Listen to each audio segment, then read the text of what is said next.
Hi friends, ನಮಸ್ಕಾರ. SCM.377ಗೆ ತಮಗೆಲ್ಲ ಸ್ವಾಗತ. ಇವತ್ತಿನ ರೆಸಿಪಿ ದೋಸೆಗೆ ಒಳ್ಳೆ ಕಾಂಬಿನೇಷನ್ ಆದಂಥ ಕೊಬ್ಬರಿ ಚಟ್ನಿ ಮತ್ತು ಆಲೂಗಡ್ಡೆ ಪಲ್ಯ. ಹೋಟೆಲ್ ಸ್ಟೈಲಲ್ಲಿ ಕೊಬ್ಬರಿ ಚಟ್ನಿ ಹೇಗೆ ಮಾಡೋದು ಅಂತ ನೋಡೋಣ. ಅದಕ್ಕೂ ಮುಂಚೆ ಇನ್ನೂ ಯಾರಾದರೂ ನನ್ನ ಚಾನಲ್ನ ಸಬ್ಸ್ಕ್ರೈಬ್ ಆಗದೆ ನೋಡ್ತಾ ಇದ್ದರೆ ಸಬ್ಸ್ಕ್ರೈಬ್ ಮಾಡುವ ಮೂಲಕ ನಮ್ಮನ್ನು ಪ್ರೋತ್ಸಾಹಿಸಿ. ಈಗ ಚಟ್ನಿ ಹೇಗೆ ಮಾಡೋದು ನೋಡೋಣ. 5 ಹಸಿಮೆಣಸಿನ್ಕಾಯಿ, ಅರ್ಧ ಕಾಯಿ ಬಟ್ಲು ಕೊಬ್ಬರಿನ ತುರಿದು ಇಟ್ಕೊಂಡಿದ್ದೀನಿ. 2 ಗಡ್ಡೆ ಬೆಳ್ಳುಳ್ಳಿ ಸಿಪ್ಪೆ ಬಿಡಿಸಿ ಇಟ್ಕೊಂಡಿದ್ದೀನಿ. 1 ಏಲಕ್ಕಿನ ತಗೊಂಡಿದ್ದೀನಿ. ಏಲಕ್ಕಿ ಹಾಕೋದ್ರಿಂದ ಒಳ್ಳೆ ಅರೋಮ ಇರುತ್ತೆ ಚಟ್ನೀಲಿ. ರುಚಿಗೆ ತಕ್ಕಷ್ಟು ಉಪ್ಪು, 1 ಟೇಬಲ್ ಸ್ಪೂನ್ ಹುರಿಗಡಲೆ, ಸ್ವಲ್ಪ ಕೊತ್ತಂಬರಿ, ಸ್ವಲ್ಪ ಪುದೀನ, ಅರ್ಧ ಇಂಚಷ್ಟು ಹಸಿ ಶುಂಠಿ. ಈಗ ಇದೆಲ್ಲ ಸೇರಿಸಿ ಒಂದು ಮಿಕ್ಸಿ ಜಾರ್ ತಗೊಂಡು ನುಣ್ಣಗೆ ರುಬ್ಕೊಳ್ಳೋಣ. ಚಟ್ನಿ ರೆಡಿಯಾಗಿದೆ. ತೆಳುನೇ ಇರಲಿ, ಹೋಟೆಲ್ಗಳಲ್ಲೆಲ್ಲ ತೆಳು ಚಟ್ನಿನೇ ಕೊಡೋದು, ಅದಕ್ಕೋಸ್ಕರ. ಈಗ ಇದಕ್ಕೊಂದು ಒಳ್ಳೆ ಒಗ್ಗರಣೆ ಕೊಟ್ಕೊಳ್ಳೋಣ. ಒಂದು ಪ್ಯಾನ್ ತಗೊಂಡು 2 ಟೇಬಲ್ ಸ್ಪೂನಷ್ಟು ಎಣ್ಣೆನ ಹಾಕ್ಕೊತಾ ಇದ್ದೀನಿ. ಎಣ್ಣೆ ಸ್ವಲ್ಪ ಕಾಯಬೇಕು. ಎಣ್ಣೆ ಬಿಸಿಯಾದ ನಂತರ ಸಾಸಿವೆನ ಹಾಕ್ಕೊತಾ ಇದ್ದೀನಿ. ಸಾಸಿವೆ ಸ್ವಲ್ಪ ಚಟಪಟ ಅಂತ ಸಿಡಿಲಿ. ನಂತರ ಜೀರಿಗೆ. ನೀವು ಉದ್ದಿನಬೇಳೆ ಬೇಕಾದರೂ ಹಾಕ್ಕೋಬೋದು, ನಾನೇನು ಹಾಕ್ಕೊತಾ ಇಲ್ಲ ಇಲ್ಲಿ. ಇಷ್ಟ ಇದ್ದರೆ ಹಾಕ್ಕೊಳ್ಳಿ. 1 ಬ್ಯಾಡಗಿ ಮೆಣಸಿನ್ಕಾಯಿನ ಮುರಿದು ಹಾಕ್ಕೊತಾ ಇದ್ದೀನಿ. 4-5 ಎಸಳು ಕರಿಬೇವನ್ನ ಹಾಕ್ಕೊಂಡು ಸ್ಟವ್ ಆಫ್ ಮಾಡಿ ಸ್ವಲ್ಪ ಕೈ ಆಡಿಸ್ಕೊಂಡು ಚಟ್ನಿಗೆ ಸೇರಿಸ್ಕೊಳ್ಳೋಣ. ಕೊಬ್ಬರಿ ಚಟ್ನಿಗೆ ಈ ಥರ ಒಂದು ಒಗ್ಗರಣೆ ಕೊಟ್ಟರೆ ಅದರ ರುಚಿ ಇನ್ನೂ ತುಂಬಾ ಚೆನ್ನಾಗಿರುತ್ತೆ. ಈಗ ಎಲ್ಲನೂ ಮಿಕ್ಸ್ ಮಾಡಿಕೊಳ್ಳೋಣ. ಹೋಟೆಲ್ ಸ್ಟೈಲಲ್ಲಿ ಮನೆಯಲ್ಲೇ ಈ ಥರ ಚಟ್ನಿ ಮಾಡಿಕೊಟ್ರೆ ಮನೆ ಮಂದಿ ಎಲ್ಲ ತುಂಬಾ ಇಷ್ಟಪಟ್ಟು ತಿಂತಾರೆ. ಮಕ್ಕಳು ಸಹ ತುಂಬ ಇಷ್ಟಪಡ್ತಾರೆ. ಈಗ ಒಂದು ಅರ್ಧ ಹೋಳು ನಿಂಬೆ ರಸನ ಹಾಕ್ತಾ ಇದ್ದೀನಿ. ನೀವು ಹುಣಸೆಹಣ್ಣು ಬೇಕಾದರೂ ಸ್ವಲ್ಪ ಹಾಕ್ಕೋಬೋದು, ಬಟ್ ಈ ಥರ ಮೇಲೆ ನಿಂಬೆ ರಸ ಹಾಕೋದ್ರಿಂದ ತುಂಬಾ ಚೆನ್ನಾಗಿರುತ್ತೆ. ಹೋಟೆಲ್ ಸ್ಟೈಲಲ್ಲಿ ಕೊಬ್ಬರಿ ಚಟ್ನಿ ರೆಡಿ. ಈಗ ಆಲೂಗಡ್ಡೆ ಪಲ್ಯ ಹೇಗೆ ಮಾಡೋದು ಅಂತ ನೋಡೋಣ. ಒಂದು ಕಡಾಯಿಗೆ 3 ಟೇಬಲ್ ಸ್ಪೂನಷ್ಟು ಎಣ್ಣೆನ ಹಾಕ್ಕೊಂಡಿದ್ದೀನಿ. ಎಣ್ಣೆ ಸ್ವಲ್ಪ ಕಾಯಲಿ. ಎಣ್ಣೆ ಕಾದ ನಂತರ ಸಾಸಿವೆ ಸ್ವಲ್ಪ ಚಟಪಟ ಸಿಡಿದ ನಂತರ ಜೀರಿಗೆ, ಉದ್ದಿನಬೇಳೆ ಹಾಕ್ಕೊತಾ ಇದ್ದೀನಿ.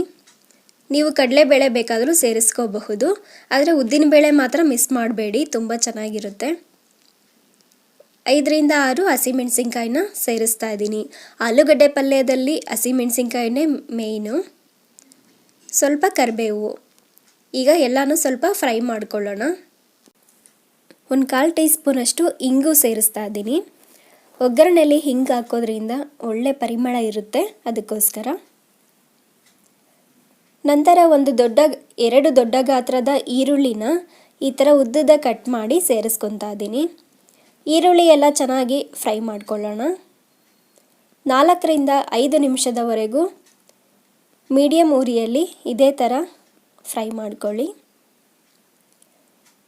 ಈರುಳ್ಳಿ ಎಲ್ಲ ಚೆನ್ನಾಗಿ ಫ್ರೈ ಮಾಡಿದ ನಂತರ ಸ್ವಲ್ಪ ನಾನಿಲ್ಲಿ ಅರಿಶಿನ ಸೇರಿಸ್ತಾ ಇದ್ದೀನಿ.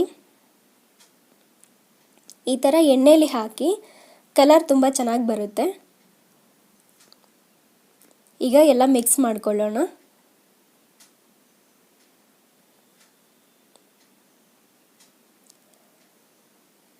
ಎಲ್ಲನೂ ಚೆನ್ನಾಗಿ ಮಿಕ್ಸ್ ಮಾಡಿಕೊಂಡು ರುಚಿಗೆ ತಕ್ಕಷ್ಟು ಉಪ್ಪು ಸೇರಿಸ್ಕೊಳ್ಳೋಣ. ಆಲ್ರೆಡಿ ಆಲೂಗಡ್ಡೆ ಬೇಯಿಸಬೇಕಾದ್ರೆ ಹಾಕಿರ್ತೀವಿ, ನೋಡಿ ಹಾಕ್ಕೊಳ್ಳಿ. ಉಪ್ಪು ಸೇರಿಸಿ ಚೆನ್ನಾಗಿ ಮಿಕ್ಸ್ ಮಾಡಿಕೊಂಡು 4 ದೊಡ್ಡ ಸೈಜ್ ಆಲೂಗಡ್ಡೆನ ಬೇಯಿಸಿ ಸಿಪ್ಪೆ ತೆಗೆದು ಚೆನ್ನಾಗಿ ಸ್ನ್ಯಾಶ್ ಮಾಡಿ ಇಟ್ಕೊಂಡಿದ್ದೀನಿ. ಈಗ ಸೇರಿಸ್ಕೊಳ್ಳೋಣ.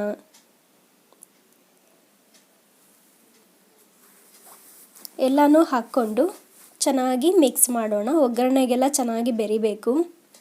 ಸ್ವಲ್ಪ ಮೀಡಿಯಮ್ ಉರಿ ಇಟ್ಕೊಂಡು ಈ ಥರ ಮಾಡ್ಕೊಳ್ಳಿ. ಆ ಮಸಾಲೆ ಎಲ್ಲ ಚೆನ್ನಾಗಿ ಆಲೂಗಡ್ಡೆಗೆ ಹತ್ಕೋಬೇಕು, ಅದಕ್ಕೋಸ್ಕರ. ಚೆನ್ನಾಗಿ ಎಲ್ಲ ಮಿಕ್ಸ್ ಮಾಡಿಕೊಂಡು ಉಪ್ಪು ಟೇಸ್ಟ್ ನೋಡಿ ಹಾಕ್ಕೊಳ್ಳಿ ಬೇಕಾದರೆ. ನಂತರ ಇಲ್ಲಿ ಸ್ವಲ್ಪ ಕೊತ್ತಂಬರಿನ ಸೇರಿಸ್ತಾ ಇದ್ದೀನಿ. ಎಲ್ಲನೂ ಚೆನ್ನಾಗಿ ಮಿಕ್ಸ್ ಮಾಡಿದರೆ ರುಚಿಕರವಾದ ಆಲೂಗಡ್ಡೆ ಪಲ್ಯ ರೆಡಿ.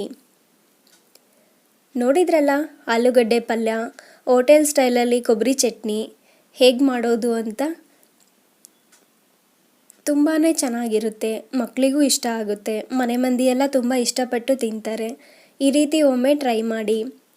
ಇವತ್ತಿನ ಈ ರೆಸಿಪಿ ನಿಮಗೆಲ್ಲ ಇಷ್ಟ ಆಗಿದೆ ಅಂತ ಭಾವಿಸ್ತೀನಿ. ಪ್ಲೀಸ್ ಲೈಕ್ ಮಾಡಿ, ಶೇರ್ ಮಾಡಿ. ಇನ್ನೂ ಯಾರಾದರೂ ಸಬ್ಸ್ಕ್ರೈಬ್ ಆಗದೇ ಇದ್ದರೆ ಪ್ಲೀಸ್ ಸಬ್ಸ್ಕ್ರೈಬ್ ಮಾಡಿ. ಬಿಸಿ ಬಿಸಿ ದೋಸೆ ಜೊತೆ ಈ ಥರ ಚಟ್ನಿ ಪಲ್ಯ ಇದ್ದರೆ ಅದರ ರುಚಿನೇ ಬೇರೆ.